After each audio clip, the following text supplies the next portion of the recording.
Yeah, what's good? I thought I heard somebody come in I here. didn't know you're in here. See, we I got didn't even know Martin anybody comes Gramatica in. there. He's saying hi to Howard. We're all saying hi to Howard. Howard, hey, this is our biggest fan, Esteban. Oh, Yeah. what up, Esteban? What's You up, see him? Howard? Esteban, what's up, brother? Hey, look how cute he looks, and he's an MMA fighter. Can you believe that? He too handsome to be an MMA fighter. I No know. homo. That's what I'm saying. That's what I'm saying. Hey, you must be really good because you ain't never got hit in the face. Listen, That's what I you like realize to how many hear. fights I Where's he at out of? I met him here. So He's you guys my get to trainer see here, what but he's happens in behind the Ohio. scenes before we go live. Okay. He's in Ohio. But Nice. you realize how many fights I used to pick when I'm hanging out with this dude? Mm. They don't think he I can bet. fight, but he kicks some He ass. walk around with the chest out. He got the best of both worlds. Yeah. He's like John Coltrane. John Coltrane was handsome and could play. And he was bad as hell with the jazz. Nice. And he could perform. So he was So John here's what Coltrane. happens when we have a Super Bowl That's right. champ. No doubt. Call me. He will get back. Oh, All right, so we're live. You guys got to see a little behind the scenes. We got Howard to visit us, and we've got the man, the myth, the legend, Martin Gramatica, Tampa Bay Buccaneer, Super Bowl champ. And Martin, you still hold the record for the most points scored for any Tampa Bay Buccaneer. So you still got well, that's because nobody's played long enough, I guess, to beat it. No, but yeah, no. Thanks for having me, Esteban. And the reason why I had all those points, I had a good trainer back then. And then this guy picked up and moved to Ohio, and my career went downhill. So, back in the day, Martin and I, we worked together, so it was good. That's awesome. Yeah, no. My name's Esteban E-Lutz. If you guys are just tuning in, I specialize in helping frustrated individuals create the best fit version of themselves, and I do that through mindset, nutrition, and fitness coaching. And as you heard, we've got the legend here. No stressy Jesse, as my son knows you. As we mentioned, Super Bowl champ, Martin Gramatica from the Martin Gramatica Show. And if you remember him from back in the day, Automatica Gramatica. So, Martin, what I want to hear is, you're also a coach now. You went from playing at the highest level, at the highest game ever of an NFL career, and you guys won that. So congratulations to that. Thank you. So what makes somebody stand out? And I want to hear from your point as a coach and a parent, because you've got a lovely wife, hey Ashley, and 3 beautiful kids. What helps them stand out from all the other kids when they're playing sports? So I want to go from the kids level to that professional level. Well, first, what I tell my kids is hard work, and the biggest thing, the biggest message I send them is shake your coach's hands and look him in the eyes. And I get so many compliments from coaches saying, oh, your kids are the only ones that greet us, hello, goodbye. As a coach, I always tell my kids, look, if you just show up and just go straight to practice, I don't even know you're here because you didn't say hello to me. So as a coach, you look at little details. And I think those little details of educating our kids on how to be polite with their coaches is a huge start from the beginning. And then from there is the hard work and work ethic, and being a former player, I try to give him the tools to be successful. But at the end of the day, you have to have it in you, and your kid has to have it in you, and they have to have the heart to want to do it. If you force your kids to play sport, and for example, I forced my middle son to play soccer up to 2 years ago just to stay in shape. And he told me he hated it. He never liked it. He was decent at it, but hated it. But I said, you're going to play until you find another sport that you love, but you're going to play sports at least to, stay in shape. So you can force your kids to play sports to stay in shape, but if you want them to be successful in the future, that's not their sport for them. So you have to find the sport that fits them the best. And in G's case, my middle one is football. My older one does soccer and football now, and my daughter does both, soccer and flag football. So as long as they love it, then you can push them. The problem is when kids don't love the sport, and we as parents want it more for them than they do for themselves. At the end of the day, I don't think they're going to be successful. So as a parent, we have to be realistic and realize, look, our kid is not going to be the next Tom Brady. They're not going to be the next Michael Jordan or Messi. You just have to make sure they're the best version of themselves. So whatever skill level they have, or willingness to keep going for however far, college, pro, whatever. That's really up to them. All we can do is guide them and give them the tools. And then on the other side, as a coach, I want to see a kid that gives it everything. And I always tell my players, look, we're going to have bad games and we're going to lose games, but we're never going to quit, and we're never going to get outworked. And that's one of the things that these days, you've got to outwork, because everybody's doing specialized training. There's so many more tools. We even talked about it before we went on. If you had all the tools that you have now, how much more you could have helped me. Then, we were doing stuff, we're doing great workouts, but right now I guarantee you could specify them even more because of all the tools and knowledge that we have on our bodies. It's amazing that we were ahead of the curve when we were working together as far as what the NFL offered their athletes. Now that's being offered to junior high and high school kids. It's amazing. So here we've got a kid that finds a sport they like, and you use the word gives it everything. So I want to hear a little bit more like what gives it everything means, and what helps them really stand out from anybody else. I think the kid that has the hunger to be successful means if you have to skip prom, you skip prom to go play sports. If you have to skip homecoming, you skip homecoming. I never did any of those. And I always tell the boys, I said, look, I don't want to take, great experiences of your life away from you if that's what you want to do. But at the end of the day, if your goal is to be a professional athlete or a college athlete, you have to make sacrifices. And that's the one thing. The athletes that are willing to make the sacrifice to give up partying or give up certain things that their friends can do. And that's why with my kids, I always tell them, look, I want your friends to be athletes, because I know you have at least that common, goal to play at the next level or something. So, because if you have friends that aren't athletes, you could go out and spend all night, partying, whatever. The next day you have to get up and train, or you have to get up and perform at your sport, while your friends can sleep all day because they're not playing sports. So that's why they having the right people around you is huge as well for guidance, I like that. But because in my opinion, that's huge for kids that want to be successful. They have to have teammates and friends that want that for them as well and want to be successful as well, because that distractions these days, there's so many more distractions than what we had, with iPhones, iPads, social media. We didn't have that. So we either trained or played in the street. And playing in the street gives you the conditioning, gives you that sport, that you don't get when it's structured training. So these days everything is structured for these kids. There's no let's go out in the yard and play catch, or let's play a pickup game outside. You rarely see that anymore. So that's why you have to have friends that have those common goals to keep you out of trouble, basically. I like that. Tribe. Tribe influences more than genetics or any other type of coaching and guidance that we can get. So I like that you say that. And then you and I have played this word back and forth in the past, the sacrifice, and then I'm going to flip it to investment. Because the one thing, like if you're watching here, Martin, how many guys in your position played in the world when you were playing at your level? Well, in the NFL, there's only 32. 32. So of all the billions of people that we have, so this is where I always invite to the parents or some of our clients, it's an investment. What Martin did was an investment to be one of the top 32 players in the world. My opinion, definitely watching the way that you celebrated, it was number one. It looked like you were having café cubano con un poco de azúcar. If you guys haven't seen it, YouTube, his celebrations, that was entertainment alone. That's what happens when you have a Latino that kicks. It's like a goal every time.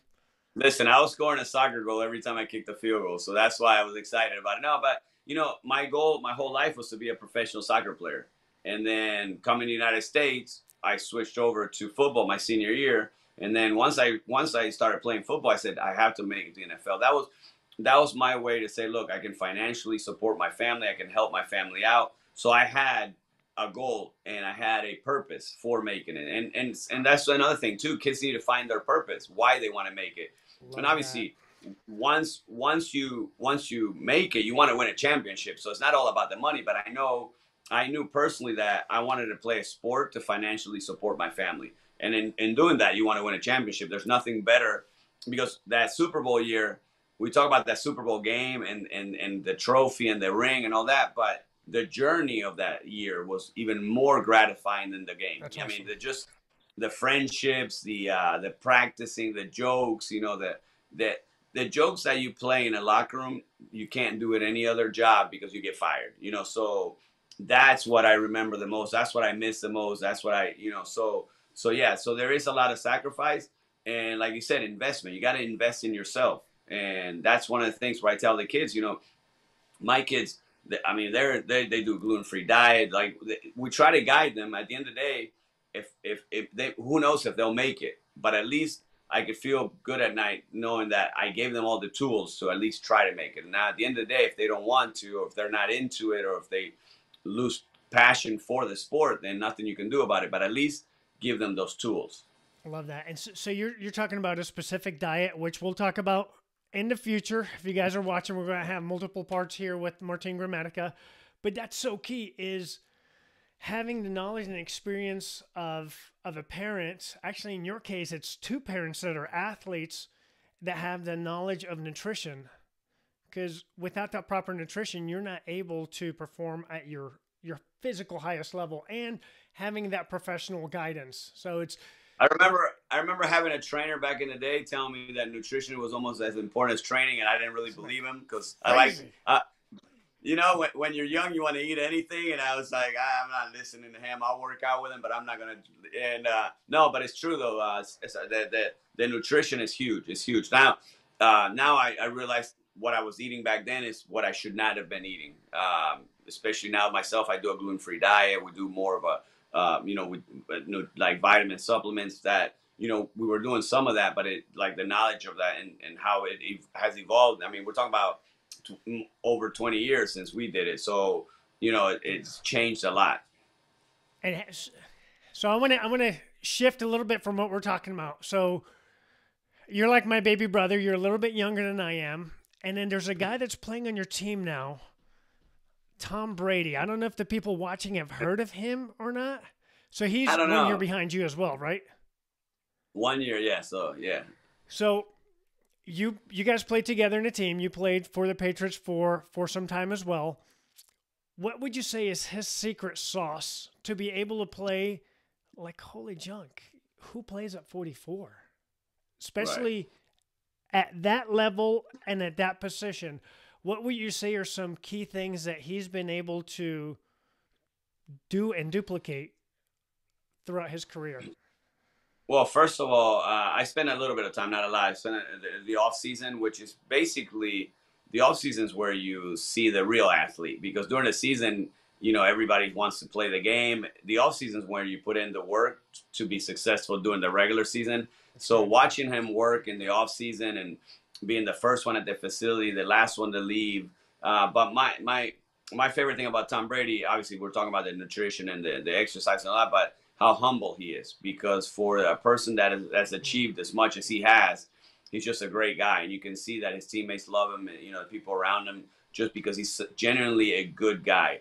And with him, I mean, doesn't drink, I don't know if there's ever been an athlete that's put so much into their body as far as taking care of, protecting it.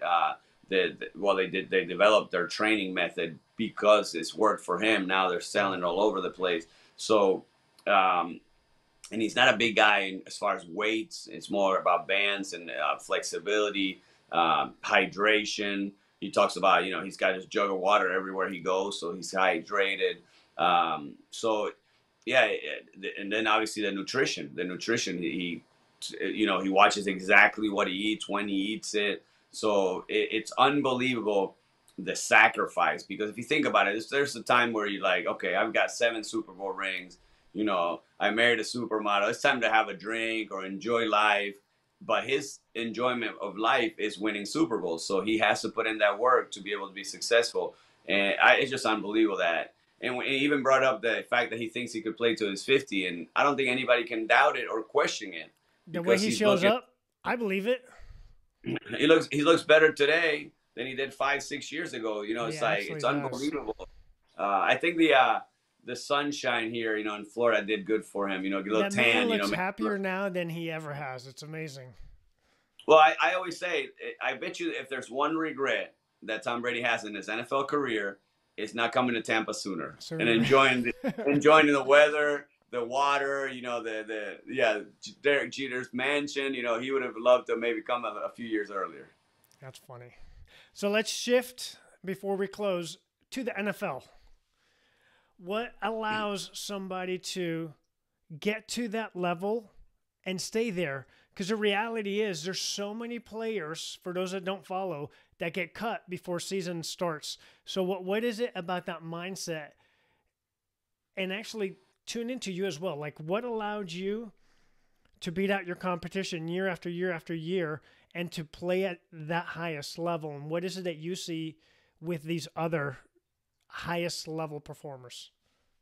I feel like you have to have a switch. You have to be kind of an a-hole on the field. And when you compete with somebody, like when I competed with other kickers, I can't be friends with you because especially there's one job. A kicker, there's no backup kicker. You have a starter or you're unemployed because they have one kicker, one punter, and one long snapper. So when I competed with any kickers, we weren't friends. And then after the fact, we can be friends, whatever. But as we're competing, I don't want to show you any of my tricks. I'm trying to pick up tricks from you. If you're a veteran that I think I can learn something from, or even a younger player, you always try to see, oh, he's doing this. Let me see if it works for me. So you just have to have that one-track mind, especially in my position where you can't have any friends. You have to you have to be selfish in the fact that if I don't make the team, he makes the team and I'm unemployed. So it's not like I can be a backup and work my way into a starting role. So that's why the mentality of a kicker is a lot different than any other position, because other positions you have backups, you have, if you're not the starter, you can support the starter And because they're rotating in and out.